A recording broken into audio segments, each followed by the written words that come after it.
Today's episode is brought to you by Craftsy. Calling all crafters, are you ready to dive deep into your favorite crafting projects and learn new techniques along the way? Then it's time to join Craftsy Premium Membership. For only $1.49, you'll receive a full year of access to expert-led tutorials, patterns, and projects in every category you can imagine.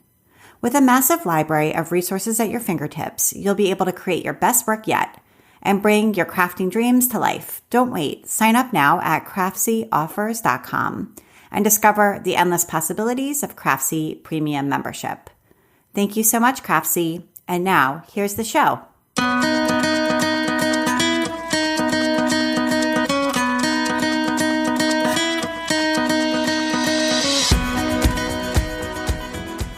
Welcome to episode 248 of the Craft Industry Alliance podcast. I'm Abby Glassenberg. Craft Industry Alliance is a community for craft professionals where you can strengthen your creative business, stay up to date on industry news, and build connections within our supportive trade association. Check it out at craftindustyalliance.org.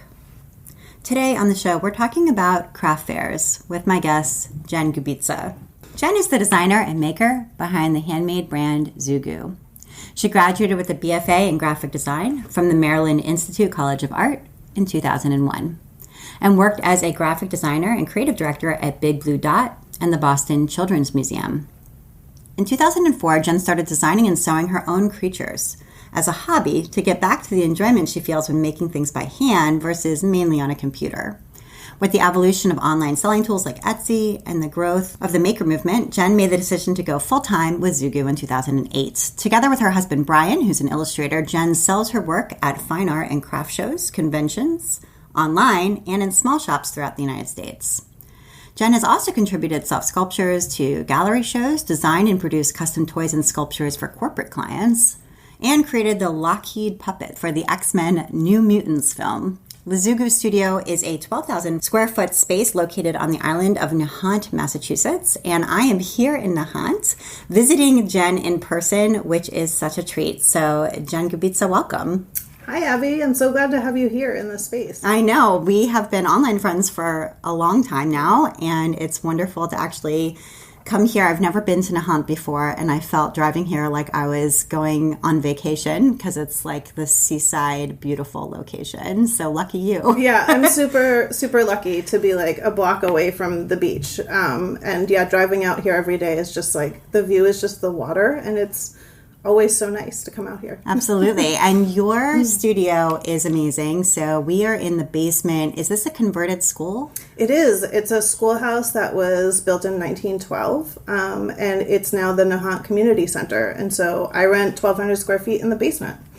And yeah, it's a pretty great space. It's fantastic. And how long have you been here? It's so nice to have this space that's sort of not in your home where you can have all your mess and all your projects, leave things just the way you want them, come back the next day and keep going, and then also go home and have that separation too between work and home. Yeah, it's really, the separation is great. I say the best thing I ever did for our marriage was move out.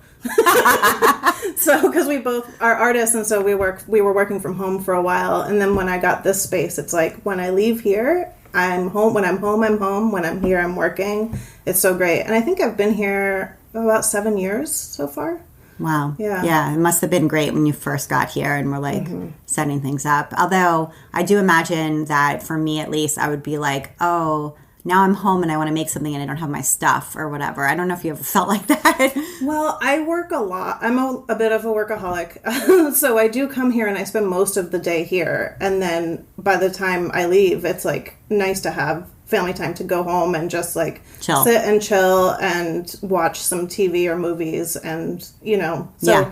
But yeah, I'm here pretty much almost every day of the week if we're not doing an event or traveling or doing something for fun. Right. So yeah. So I get a lot of work. You get you get all your time in. Yeah, absolutely. So we mentioned in the intro that you studied at the Maryland Institute College of Art. Did you grow up in Maryland, or where did you grow up? No, I grew up in Somerville, Massachusetts, actually in Davis Square. So I grew up in the house that my mom grew up in, actually. Oh. So my parents are from Somerville originally, and While they now live in Maine, I stayed around here. So I met my husband at MICA in Baltimore, and we moved back up to New England because he really loves it here, and we just really love it. Yeah. Okay. All right. Yeah. So, and were you always crafty or artistic as a child? I have to imagine you were. What were you? Oh, yeah. What did you enjoy doing when you were little? Oh my goodness. Like everything. My quote unquote job when I was a child was to draw the characters in like the Nintendo booklets, but make them really big. Okay. So like Yep. so people could do coloring pages, but like big poster size.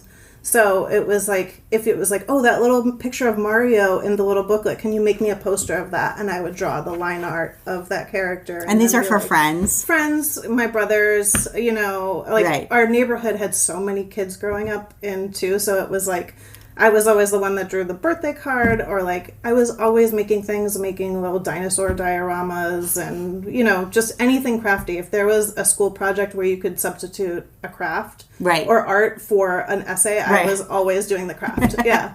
Any excuse to make something. Yeah. And what did your parents do for work? So my dad was a programmer for Harvard. So Okay. he was in the development office at Harvard over there. Shout out to any Harvard people who knew my dad. So he was working at Harvard University. And then my mom raised us. Of course, there were 4 kids. So I was the youngest of 4. And she raised us and of course, did all these great things. Like when we had birthday parties, we made all of our own piñatas and decorations and all that stuff, which is great. And she really encouraged that. And she sewed all of her own clothes growing up and her wedding dress and everything. So she was quite crafty. But then once we all kind of went into school, she then became a software tester. So my dad's a programmer, she was a software tester, Right. and that was her career, like later in life. But she, had a great career doing that, which was really cool. And did you know you wanted to be an artist? It sounds like you applied to art school and that was what you were going to be. And were they supportive? Because some people's parents, when you're like, I'm going to be an artist and go to art school, they're like, oh gosh, how are you ever going to make enough money? It's so true. It breaks my heart when I hear people say that their parents didn't, allow them to do that or discourage them heavily from doing stuff like that. My parents were very encouraging. I was very fortunate to have parents that encouraged all of us to pursue the things that we were all into, which looking back, I really appreciate that they encouraged those things. And so when I was 5, I wanted to be a Disney animator. I was like, this is what I'm going to do. I'm going to, this is a job, holding, the VHS of Little Mermaid, and I was like, I could do this. Or actually, Little Mermaid wasn't out then, but whatever, Fantasia or something. And I was like, this is my job. This is what I'm going to do. And so I always knew that was what art was something I wanted. And my mom definitely, her parents definitely encouraged that. Yeah. And so what did you study at MICA? Was it illustration? Was it textiles? Because you do a lot in textiles now. Or was it something completely different from that? Well, I studied graphic design. And so it's quite funny because my mom tried to teach me to sew when I was a kid. And I was having none of it. And I was like, I will never need to learn this. This is not a skill I will ever use. No, I do not want to follow directions and make a dress for whatever. It's and so she laughs at me because this is what I do full time now. But I went to school for graphic design because in high school I had the opportunity to do an internship. And I got connected with the design firm in Watertown, Massachusetts, they're not around anymore, but they were called Big Blue Dot. And they, so as a 17-year-old, I went and did an internship at this graphic design firm, and they created the original Nickelodeon logo. So our clients were Disney Cartoon Network. It was all designed for kids specifically.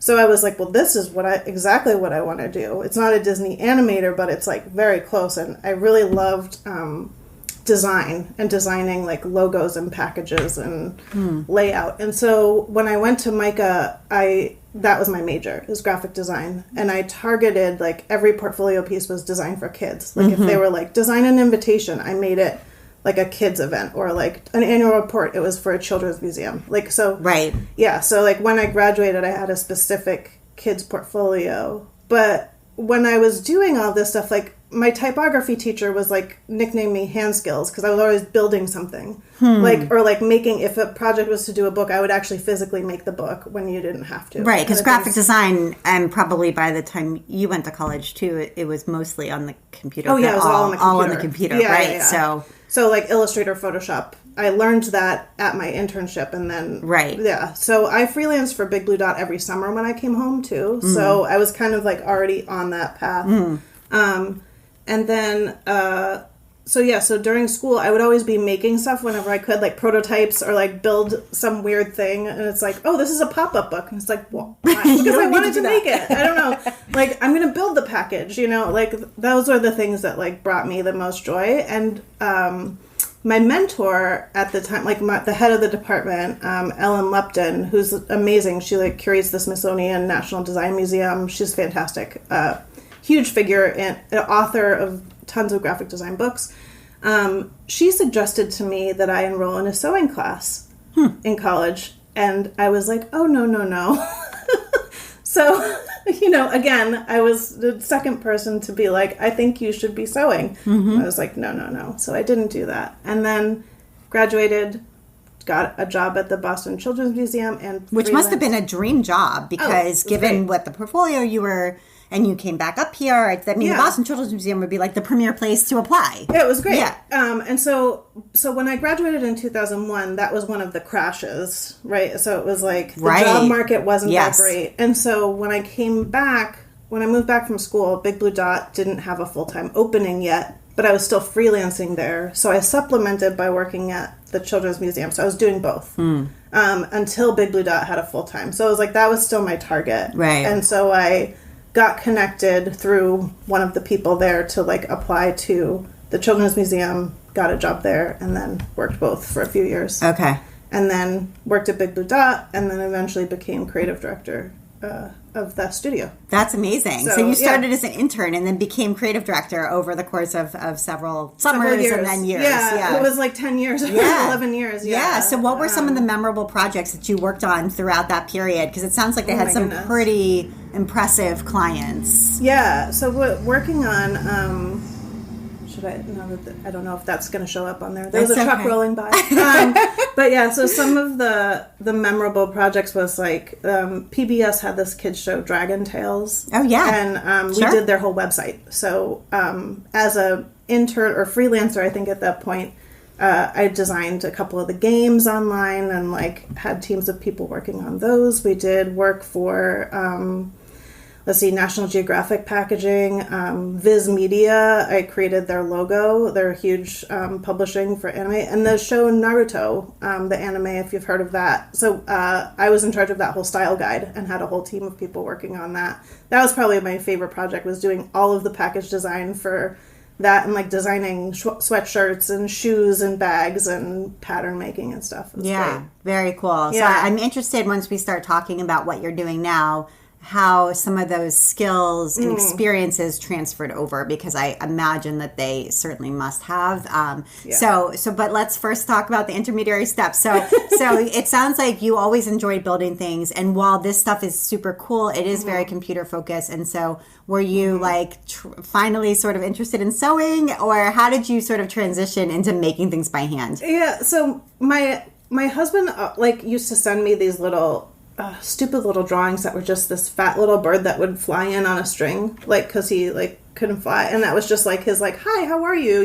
little message, like, was always just had this little fat bird like attached to it. And so for his birthday one year, I was like, well, I'm gonna make a little fat bird for him, like, that'll be really cute, I'll make it real, Right. And so that was like my first, I made like a plush toy with my mom when I was a kid, when she tried to teach me how to sew, and I didn't love it, but this was like the first one that I was like did on my own. And because of the background in package design and making things from flat to 3D, I was like, oh, I know how to draft a pattern or like right. figure out what the shapes are. I love that the first one you made was something you also designed. And I feel like that's the case with so many designers. They're just like, why would I start with something I could, follow the directions and make? I understand how to do this. I'll just make it up from the beginning. Yeah, and I think what I didn't like about the sewing, or like when I was getting taught, was like somebody's already told me the steps. And I'm like, where's the fun in that? I'm making the same thing that is on the front of the package. I want to make my own thing. Right. And so when I did that, and of course he loved it, and our friends were like, oh my God, can I get a fat bird? Like, can you make one for my birthday? Was this before Angry Birds, by the way? Oh yeah. Okay. It was like it was before what's the big one? Squishimals. It was the round one. It was before that. So all of my designs were just these round things with faces. Like it was round animals with faces. So basically very similar to like Squishimals. Yeah. And so then I was like, well, you don't like birds, you like moose. So let me make a round thing with antlers, and that's a moose, for your birthday. It was just became like the gift that everybody got for like a couple of years. And then Etsy started, and friends were like, you should put your things on Etsy. And I was like, okay, whatever. I don't have a ton of time, but I'll throw some up. And then it kind of like, I remember the first listing I put on Etsy was like, I put a penguin up there and it was gone, and I thought it was a glitch. Like, do you know? So like I posted it and went to look at it in my shop and it wasn't there. And so I was like, oh, there's an error. And I don't know if I actually wrote an email to the site, or I was drafting it to be like, there's a bug on your website, because Etsy was brand new. It was like 2005. Yeah. And I was like, I think there's a bug on your website. And I got the email that was like, you made a sale. And I was like, wait, what? Yeah. Like, how did that happen? Yeah. Back when you could be discovered on the front page. And so then I was like, oh, I sold it already. Now I have to package it up and ship it. And ooh, how exciting is this? Somebody who I don't even know bought my thing I made. So then I just, like, all of my spare time went into, and back then I was sewing literally by hand. I didn't have a sewing machine. Oh, wow. So that whole bird was sewn by hand. Was sewed with it. Yeah. Okay. Yeah.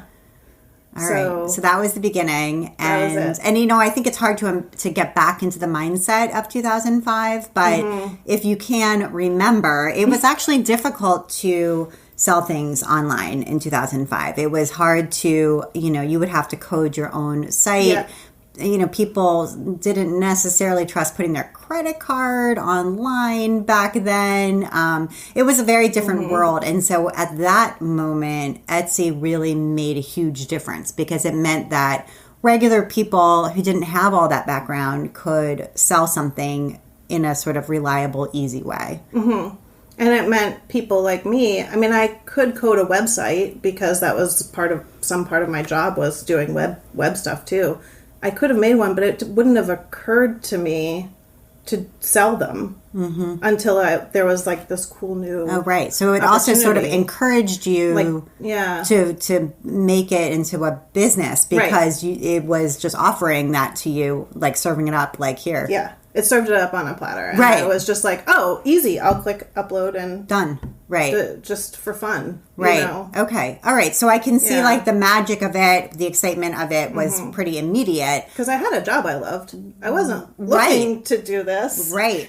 Yeah. And I can relate to that too, because I also had a job I loved and then left. So, and started doing this too. So how did you get to that point where you're like, well, I could probably earn a full-time equivalent income if I do leave, and I do want to leave. I want to take a minute now to talk about our sponsor, Craftsy. And here is a message from Craftsy. At Craftsy, we know making. Whether you are new to the handmade life or looking to advance your skills, we have classes for all maker levels and interests. From knitting and sewing to quilting and embroidery, cooking, baking, paper crafts, and more, Craftsy's instructors guide and encourage you, empowering you to turn ideas into realities. And they have an exclusive offer for Craft Industry Alliance podcast listeners. Right now, you can get a whole year of their premium membership for only $1.49. So visit CraftsyOffers.com to sign up, and the discount will be automatically applied at checkout. For only $1.49, you'll get a full year of access to over 2,000 premium full-length classes. It can be challenging to know where to go to learn new things, especially when you're an absolute beginner. Craftsy instructors help build strong foundations as they teach, setting you up for success and helping you fix mistakes as you go. Their enthusiasm and strong teaching style make learning accessible to all.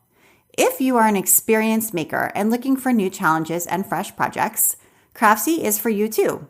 From perfecting your fondant skills to tackling complex stitches, from eye-catching garden design to next steps in sourdough, Craftsy has advanced classes in all crafts from instructors who are experts in their field. With over 2,000 classes, including downloadable patterns and recipes, Craftsy has a class and a craft for everyone. So visit CraftsyOffers.com today and get a year of Craftsy Premium membership for just $1.49. Start turning ideas into projects you can be proud of. Get this exclusive offer at CraftsyOffers.com. Thank you so much, and now back to my conversation with Jen. I have a very rare and weird story about how that happened. Because I was not interested in making this a full-time job. And so because I have a background in design and like websites and coding, and I have parents who are software testers and programmers, I kind of have that weird mix of like knowing how to communicate with people who are designing software and also knowing about the creative side and what website design should look like. And so when Etsy was starting and you were in the forums and there were like 5,000 users, the people who created the website were active in the forums, right? So, and so I got to know the founders because I was in the forums being like, oh, hey, maybe you want to do something like this, or making suggestions or giving feedback. And I guess speaking in a language that was kind of clear that I knew what I was talking about. So in my messages to them or emails are like, oh, hey, I found a bug or doing this and that. And so I became friends with them. And then one of our clients at Big Blue Dot was MoMA. And so we did their branding for their kids brand back in 2007 or something like that. And so I was down in New York quite a bit for various clients, and so I would go out to dinner with these guys, like be like, hey, let's meet up. And so was this Rob? Or? Yeah, Rob. Okay. Yeah. And I knew the other guys too, just from online, and I would hang out with them sometimes, but like Rob and I became friends, you know. This is Rob Keelan, who was Rob the founder Keelan, of Etsy, so just for people who are like, people who's that? Yeah. So we just became like legitimate friends, and then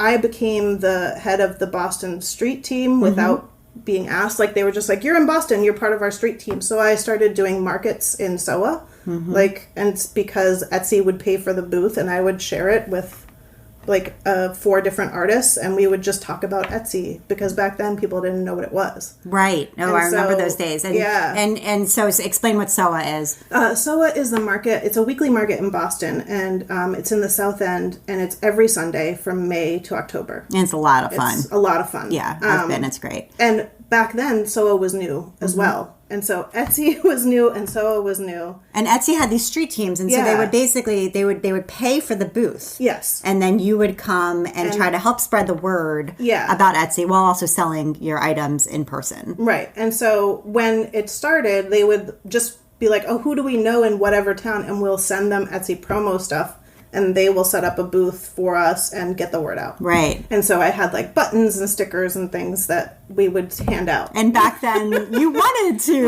do that. And people were like, what's Etsy? And you felt like you're part of something, and you're like this cool, like new thing that nobody knows about yet. Yeah. And like, because they were my friends, I was like, yeah, I'm going to talk about this. Absolutely. This is great. Right. Yeah. And I was selling stuff. I couldn't keep things in stock. So I was like, this is just a fun thing to do on weekends. And then Etsy kind of like blew up. And so my people who I was becoming friends with, like we used to go to dinner or whatever when I was in New York, and I would stay at the Etsy offices. They were like, come hang out and like stay here. And we would just hang out. And then one time Rob was like, here, I'm drawing you a map of like where we're going today, and meet me here. And it was like directions on how to get somewhere. So I got on a bus, went down to this random place. There's like in New York, it's an area called Red Hook, where there's all these like shipping containers and warehouses and beautiful, the view of the Statue of Liberty is right down there. And I showed up there, and he's on the top of this warehouse building, and he's like, come up here. And I was like, what? And so I went up, and he's like, this is your new studio space. He's like, all you have to do is quit your job and move to New York. And why did he do that for you? I think because, so at the time when I was like helping them out, like we would be emailing late, you know, like helping them with like showing designs and giving feedback.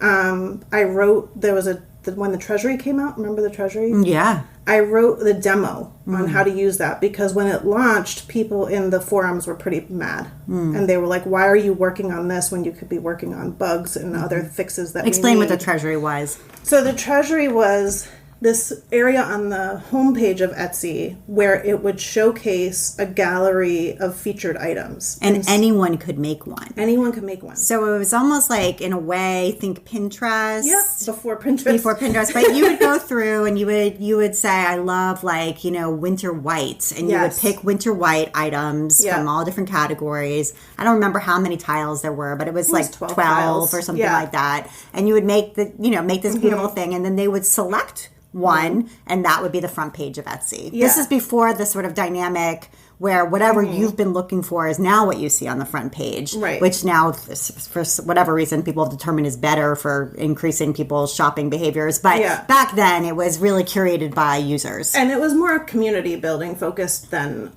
Like, I mean, it made you feel good. You made a treasury and you curated this gallery of cool items, and they promoted it to the front page. And you're like, my treasury is on the front page. So you coded So I made the user guide for that. The user guide, just in my spare time. Like, after like my work was done, I was like, why is everybody mad at this? Like, I went on the forums. You're like, this is cool. This is cool. They just don't know how to use it or what the cool part about it is. So you showed them. So I wrote this whole blog that was like, this is why it's cool.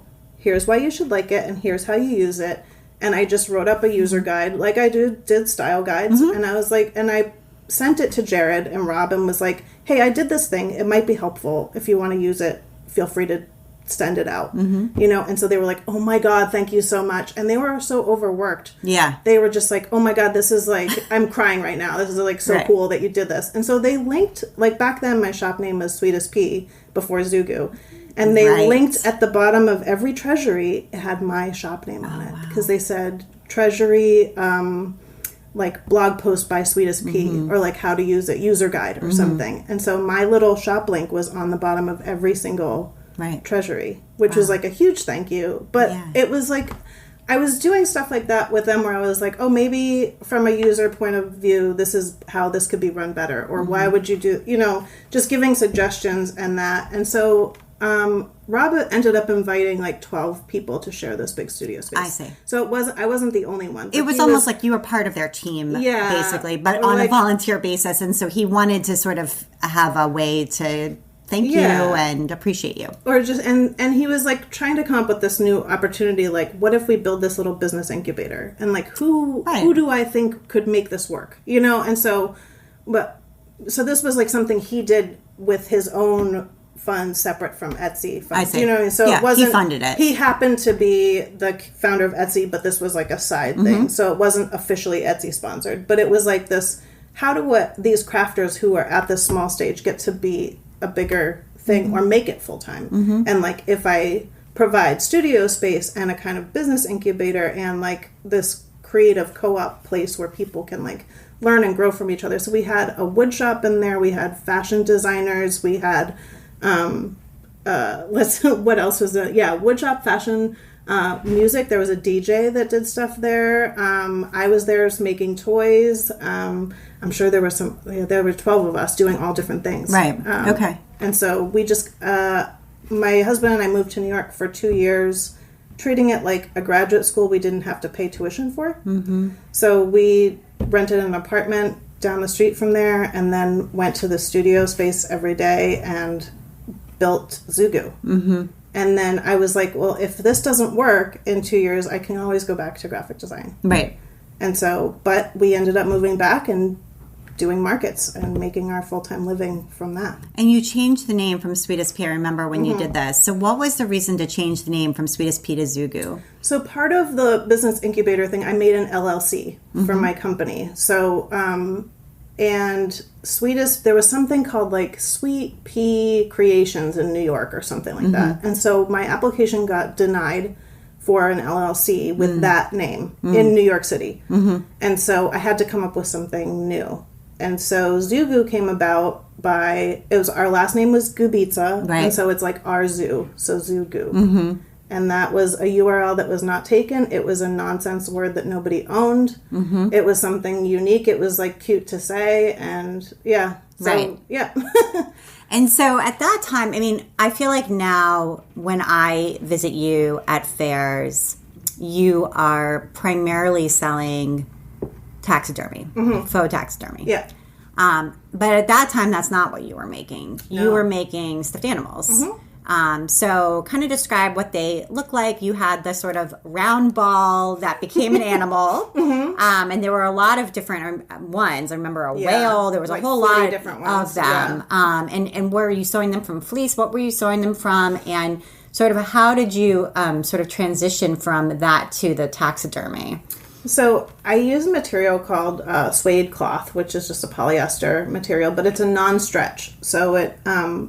I really enjoy it because I like designing exact shapes and don't like anything to stretch out of place. And so using this non-stretch, it has a really soft feel to it. And so that's primarily what I use. And when the two sides go together, you don't have to pin it because it kind of grips itself. So for me, so the underside of it is that suede-y feeling? Yeah, that suede-y feeling. Okay, so it sort of grips. People can imagine that, yeah. Yeah. And so...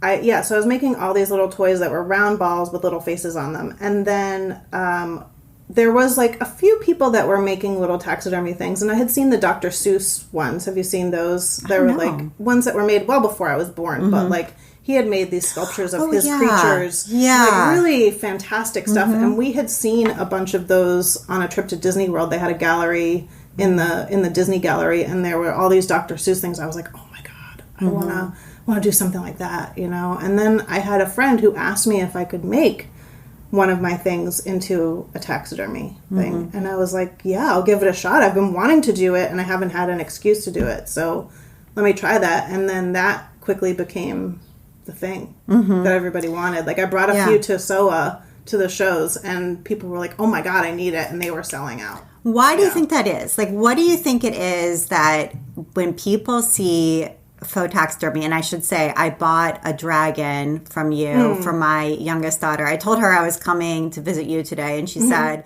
tell her I love it. And I said, okay, well, I'll pass that along. That makes me so happy. Yes. And it's hanging in her room. But why is it that people love them so much? Like, what is it about taxidermy in particular?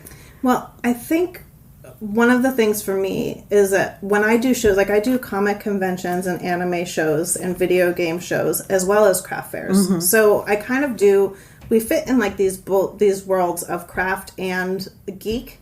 Yeah, I saw you at a steampunk show. Yeah, exactly. And so we kind of do those kind of geek shows where a lot of adults buy cute stuff for themselves. And so I think... for me, I had a lot of, when I was doing toys, I would have those adults buy my toys for themselves. But there's like a little bit of, you get granted permission when it's art to put it on your wall, to buy the cute thing. Right. You're like, oh, okay, I could buy this squid taxidermy and hang it in my living room. Right. And like the word toy has that kid connotation where people feel like, am I allowed to buy a toy for myself? I would get a lot and you're like, what am I going to do with it? Right. What am I going to do with it? Is it going to sit over there? But when it's a taxidermy and it's a piece of art that gets displayed on the wall, like families would buy one for every kid, or like something for their living room and have like a cool family room. Or I have one person who bought like 21 different ones for their beach house and just lined a room with 21 different things. Yeah. And like I had one guy who made a whole Zoom background of giant tentacles. Like, and so he just ordered tentacles of all different shapes at like all different sizes, and I sent him a wall of tentacles just to have a fun Zoom background for work, you know? And so I feel like it gets into that, it's a little bit, straddles that creepy cute thing because it's taxidermy, and people are like, oh, that's really funny. Like, it has the humor. Right, because it's unexpected. It's right? unexpected. Taxidermy, Yeah. you're expecting to see a deer with antlers. That's the classic taxidermy. And then you Right. come in and it's like, you know, a mythical creature, or Right. it's a like narwhal. right. Yeah. It's just something that can't be taxidermied. Right. Right. And so the fact that it opened up every room in the house as a place to put something, right, instead of just a kid's room or giving it to a so child. widen the market. Widen the market. And it became like people put them in their offices, you know. So there's like a Right. ton that live in office spaces where like a toy would never have that reach, Right. You know? But it's like, it's, if you could have this moose and it would just be like a conversation starter, and you could send it to a lawyer. Right. Yeah. Yeah. And so it's like, so I have, and then some people have bought like their office neighbors get in on it. And so I've done this a couple times where somebody had a head on one side, and then their office mate really liked it and ordered the back half of the animal for like for their side. Awesome. It's happened a few times where I've done the back half of an animal as a custom order for somebody who shared like who was on the other side of the wall from somebody else. And it just funny. Makes people laugh. Yeah, it makes people laugh. And when you're at a show, if you can be funny, like have some humor, I think that goes a long way, because people want to come over and talk to you and be like, what is that about? Like, oh my goodness, I've never seen anything like this. This is really funny, or a great gift, or like, and it also is sweet. Like, my designs I can't make something scary if I tried. Like, they're all cute. And even like the shark. Even like the shark is like really cute. And so people put them in baby rooms. Yeah. And they're like, I want this for my baby. But then the next person will buy like a wall of tentacles for their Zoom. Right. Like, there's not I don't know, this magic product that, like, I know you can't hit every age, but I feel like I've sold to baby to grandma, you know, and I feel like it just depends on your sense of humor versus your age range. Right. Yeah. Okay, so that's a really great sort of tip for people, because finding that product market fit is such a huge aspect of being able to succeed at handmade. And you don't really sell patterns. It seems like a lot of people, myself included, who, you know, started designing stuffed animals, decided at some point that it's easier to make money selling digital files of the directions to sew the stuffed animals than it is to sell the stuffed animals themselves. Yeah. And I, you know, refocused my entire business that way and removed all handmade from, you know, actual handmade from my shop. And you didn't do that. I mean, you've made patterns and you've sold patterns, but really that's not the bread and butter, I don't think. No, and I've made a few patterns, and so I was selling those on Etsy as a downloadable PDF for the toys, but I never made it for the taxidermy. And because, I don't know, for me, like, I had this grand plan that that was going to be the direction for my business, and we talked about it years ago, and I didn't go that direction, and I don't know, I feel like for me, making a pattern, like, I have high standards for how my pattern design looks like, and like the photography and step by step and the design of the pattern, and it's a lot of hours to put in to, you know, to write and photograph and do all of that step by step. And at the time, I was like, this is how we're making our living. Investing a whole week worth of time for one pattern is just not feasible right now. Like, I'm making these things, there's a demand for what I'm making, and so I have to keep up with the demand. And so that was where my business was focused, was because people are requesting these, they're buying them, and I'm just making things, and it's going well.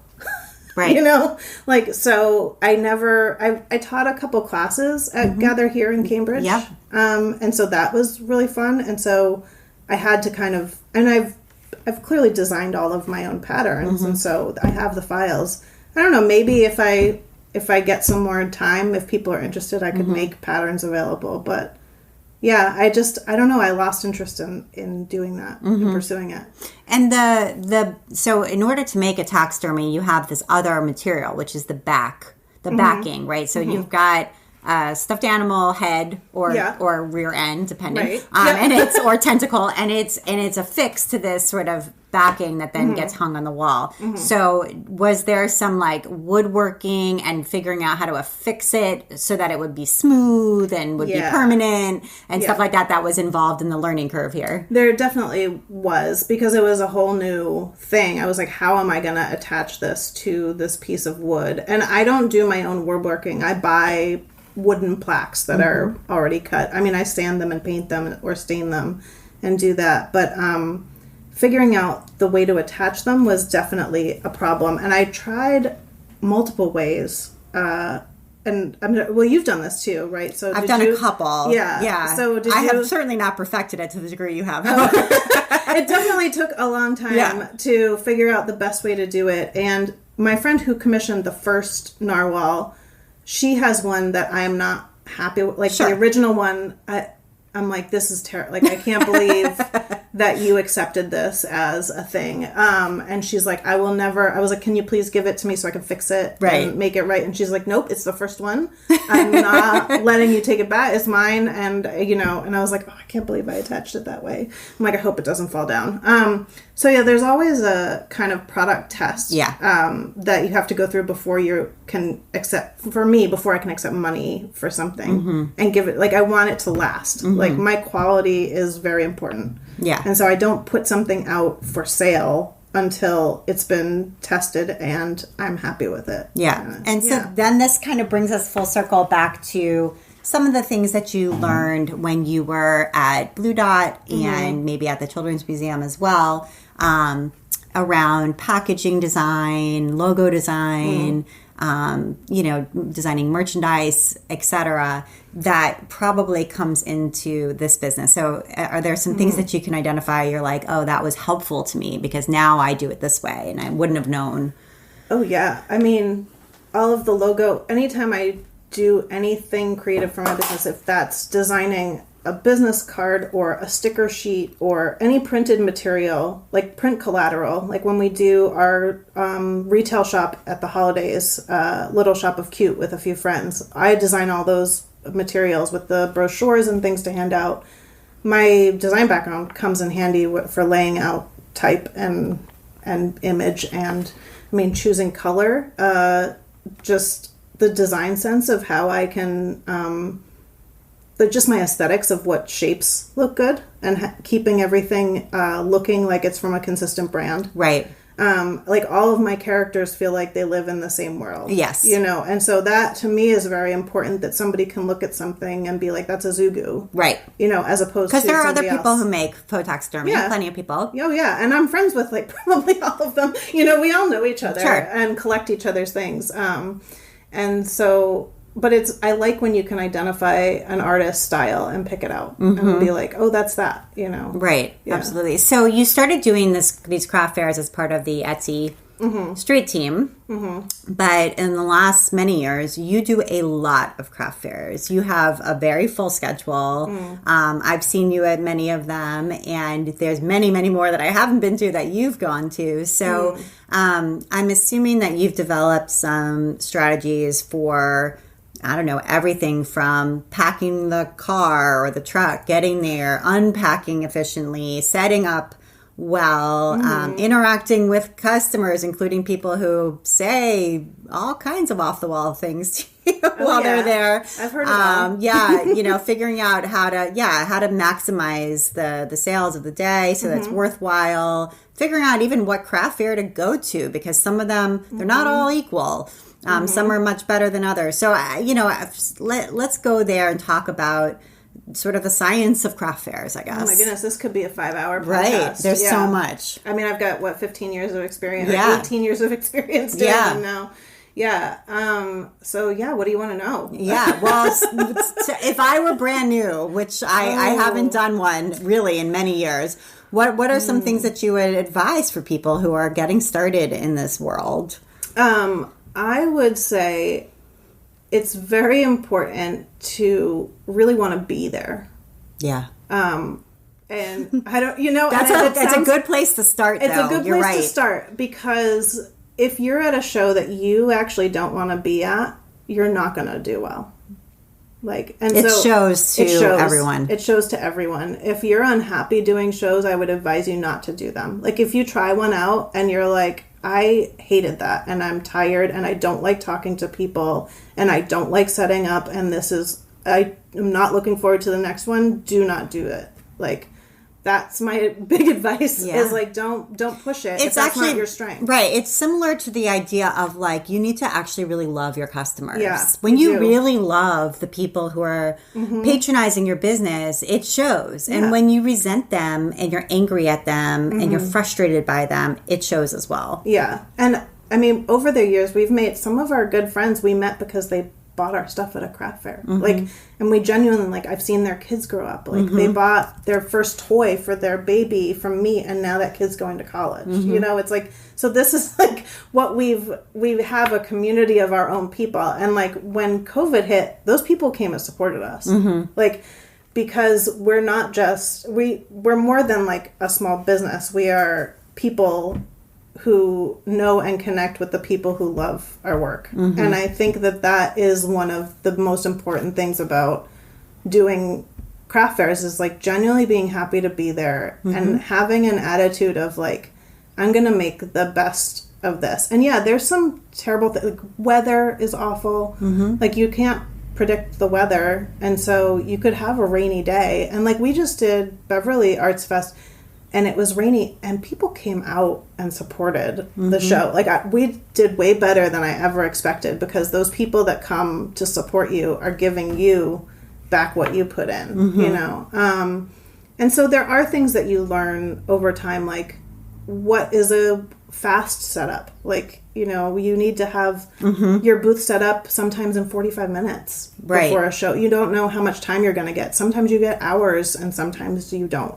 And so kind of like designing your booth around different scenarios, like having a flexible booth is very important. I would think, because sometimes you're on a corner, sometimes you're in a row, you know, sometimes you have your booth is a place where people can walk through the middle, you know, so having a flexible setup I think is also very important.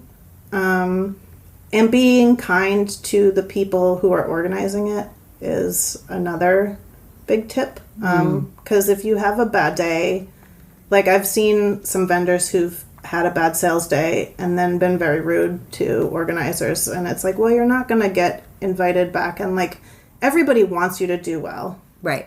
It's not as though the organizer of the event wanted the vendors to do poorly.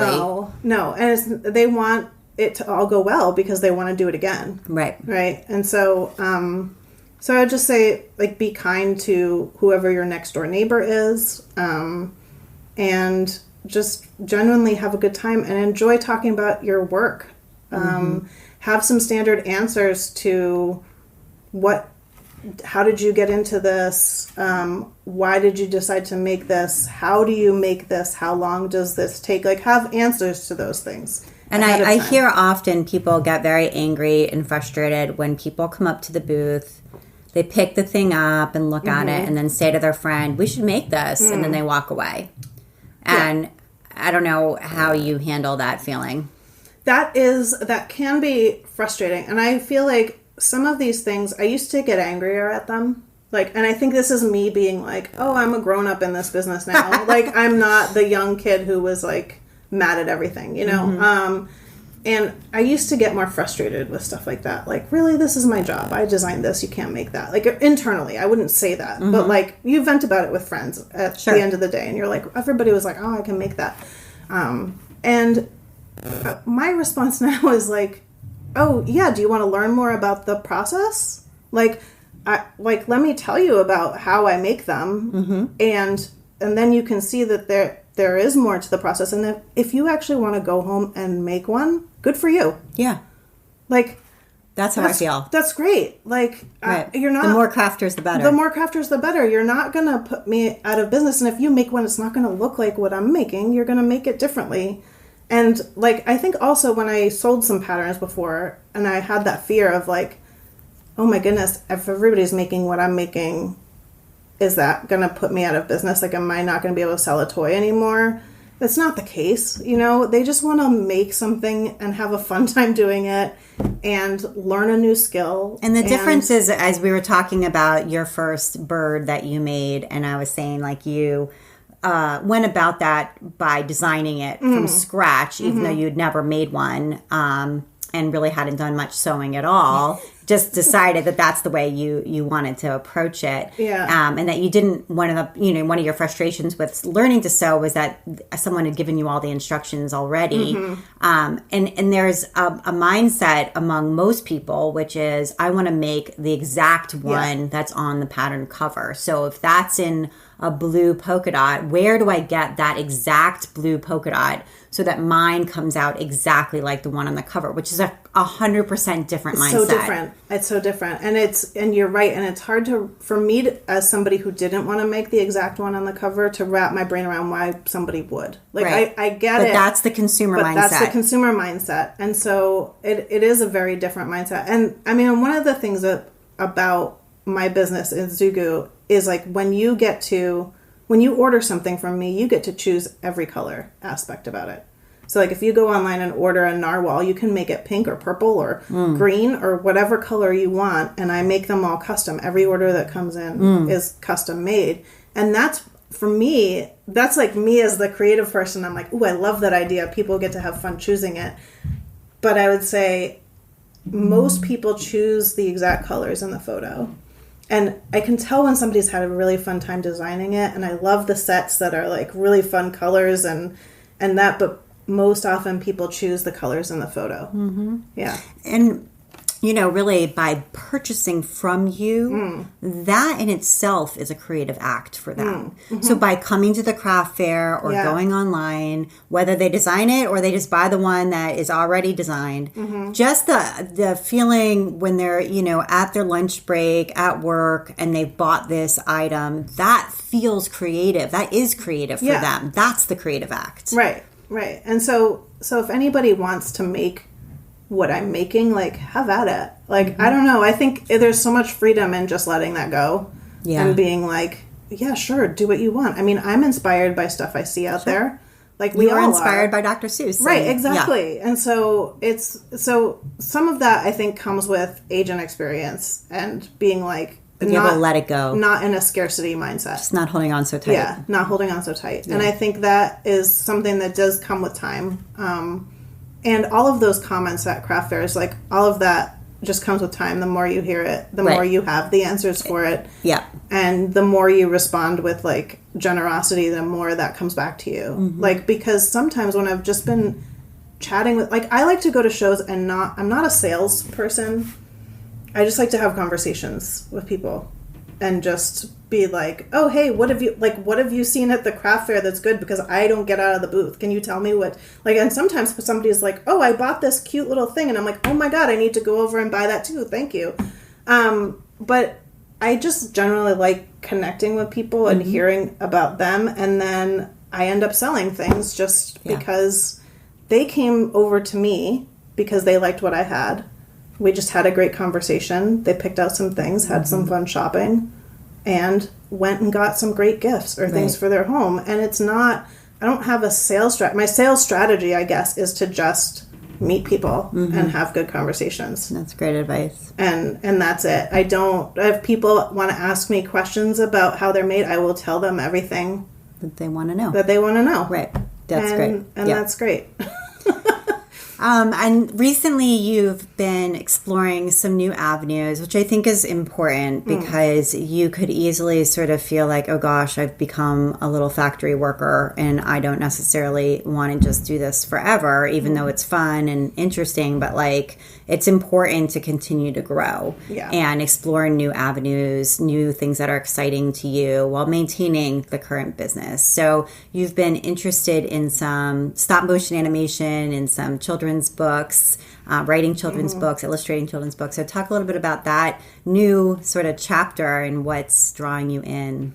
Yeah, well, I mean, I think the through line through my whole like artistic career, if we want to talk about that, now that it's been long enough, I feel like I can say, but it's always been like playful design and design for like the childlike spirit, whether that's for adults or kids. It's anybody who loves to play is really who I design for.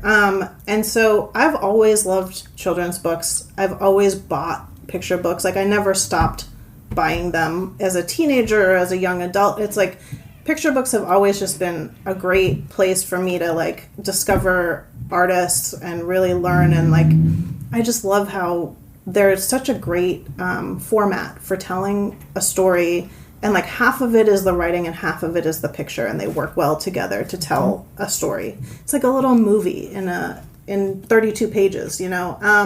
And so that's always appealed to me. And so when COVID hit and all the craft shows were canceled, so like that was a huge arm of my business was craft shows.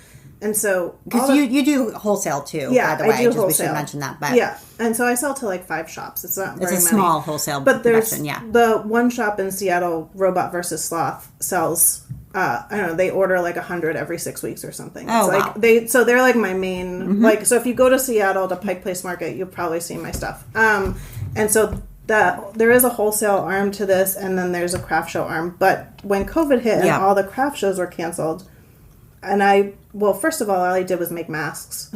Yep, as we all did. As we all did. Turned out it was a zombie apocalypse, and we all needed to sew. It turns out we all needed to sew. So I made like 3,000 masks in a couple months. It was like all I was doing here was sewing masks for everybody I could. And like then people, you know, and I had this little button on my website where like, because again, I was like, well, this is my job. I do need to get paid. I started off as volunteering, but then I'm like, the demand is so high. And I do need to survive this zombie apocalypse too. So I listed them for sale. And I also had an option where you could buy masks to donate to healthcare workers, and scrub caps also. I got a pattern for scrub caps because nurses were contacting me from like Texas, New York, being like, I don't have anything to protect this was such my a head. crazy It was a time. crazy time. And so I had nurses texting me, be like, "Oh my God, you're saving like people's lives," and I'm like, "Oh my, I can't." I don't know. I'm getting like, I know. Yeah. And so I just spent like 14 hours a day sewing masks and scrub caps for 3 months and got burnt out from it. Yeah. Because I was like, this is crazy. But again, my customers all came and bought their masks from me. They all supported us, and every mask that I sent to like healthcare workers and people in that industry, nobody paid for any of it. It was all sponsored by my customers or me. Everybody, all of those masks got paid and sent, which was amazing. And so I'm part of building a community. But so after that, I got burnt out on sewing. I didn't want to sew because I was like, I'm done. Yeah. Just I need a break for a minute. And then I was like, well, what am I doing now? I can't go to craft shows. People are ordering online, ordering taxidermy. And I was like, okay. And a little bit of wholesale because shops were closing too. Right. So that was like 2/3 of my business went away. And I only had the online shop. Yeah. And so I took some time and was like, well, what can I do now?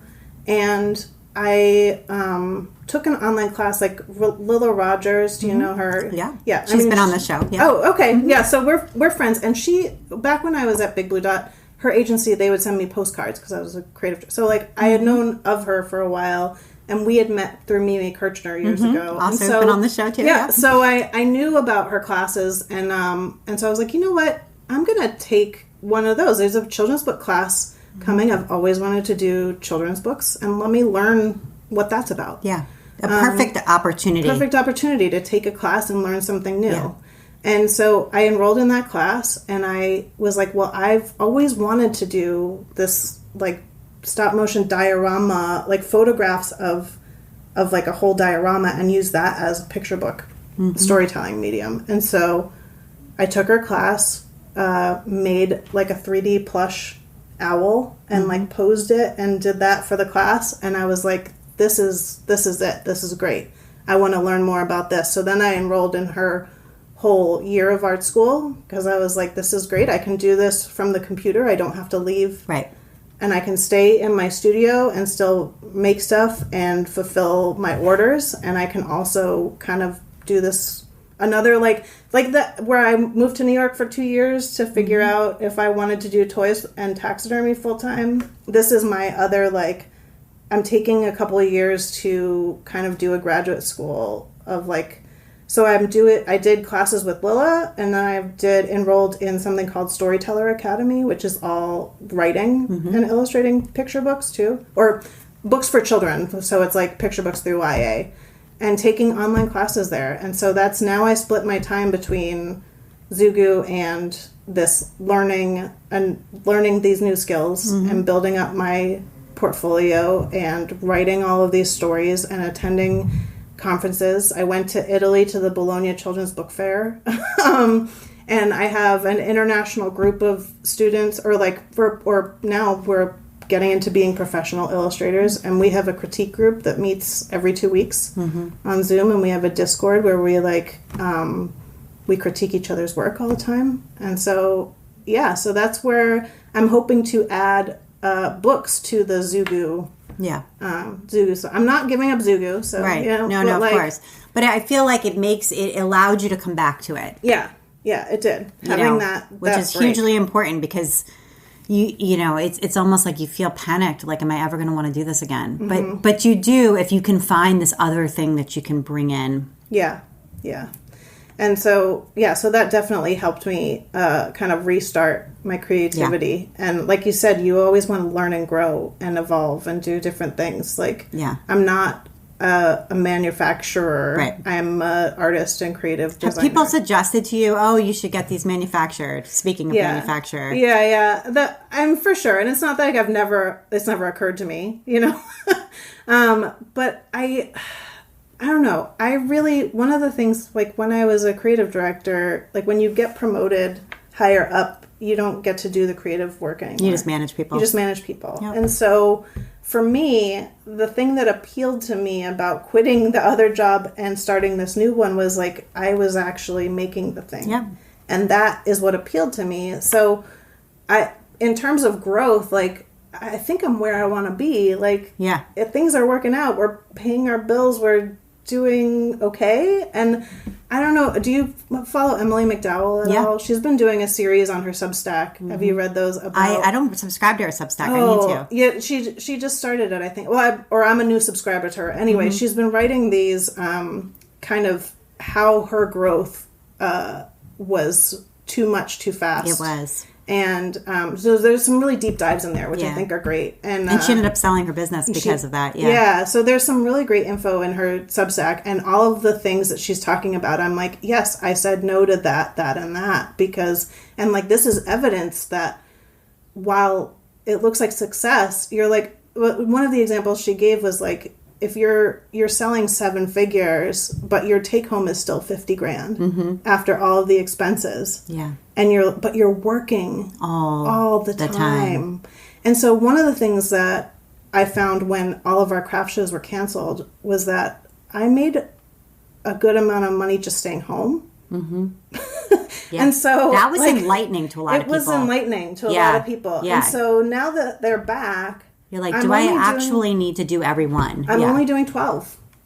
That's it, 12 weekends. Whereas I used to do them almost every week, and I would push myself to sew all of these things. And I have a studio assistant who would come in like 4 days a week to help me make them back then, so we could have enough product for these shows. And I think that scale is only possible when you're not making every single item. And so for me, what I found was when I started doing shows, I would just pick the ones where, again, it's like, would I go to this if I didn't have to, is my rule for doing a show. Would I go as just a regular person? Yeah. And that's how I choose the shows. So like the ones that you see me at are because they're run by mutual friends of ours, right. You know, or they're a local steampunk show, which like is how cool is that? It's amazing to see like all of the people in their steampunk outfits. Awesome. It's amazing and so much fun. And there's like music and things like there's a 4-day video game convention that I go to in DC, and I would go if I didn't have to be there because that's where my people are. That's where I have a good time. And so that's how I pick my shows. Yeah, that's great advice. Yeah, and I only do 12. Right. And so you recommended Emily McDowell's Substack, so folks can go seek that out. Yeah. But if you have any other recommendations of things that you are enjoying right now that you would recommend to a creative friend. Yeah. Okay. So, I have a ton of picture books recommendations, but just one that popped in my brain right now. Leanne Cho, she also has a Substack, but her picture book, her and Adam Rex just did Oh No, Here Come the Aunts, which is a new picture book. So if any of you are aunties out there, it's a fun little picture book, and the illustrations are amazing. And then another friend of who I've been friends with since college as well. His company just put out a new mobile game called Puzzle Wizards, which I've been testing. But now I think it's an open test, so you can download that at the App Store. But it's a fun little game where you're a little wizard and you get a little familiar and you go around and mix different wands, and you can battle with other people online, and it's really fun. Okay, great. Those are two very good recommendations and both very creative. So thank you. Well, Jen, thank you so much for being on the Craft Industry Alliance podcast. It was just great visiting you here in Nahat and being able to talk to you about your career. Awesome. Thank you so much, Abby. And you've been listening to the Craft Industry Alliance podcast. I'm Abby Glassenberg. Today's episode was brought to you by Craftsy. Calling all crafters, are you ready to dive deep into your favorite crafting projects and learn new techniques along the way? Then it's time to join Craftsy Premium membership. For only $1.49, you'll receive a full year of access to expert-led tutorials, patterns, and projects in every category you can imagine. With a massive library of resources at your fingertips, you'll be able to create your best work yet and bring your crafting dreams to life. Don't wait. Sign up now at CraftsyOffers.com and discover the endless possibilities of Craftsy Premium membership. Thank you so much, Craftsy. Craft Industry Alliance is a community for craft professionals. When you become a member of Craft Industry Alliance, you get in-depth coverage of craft industry news, the opportunity to connect with fellow professionals for advice and support, and access to an educational library filled with ideas, tools, and resources to help you as you build your business. Join us at craftindustryaLliance.org. Thank you so much, and I'll see you next time.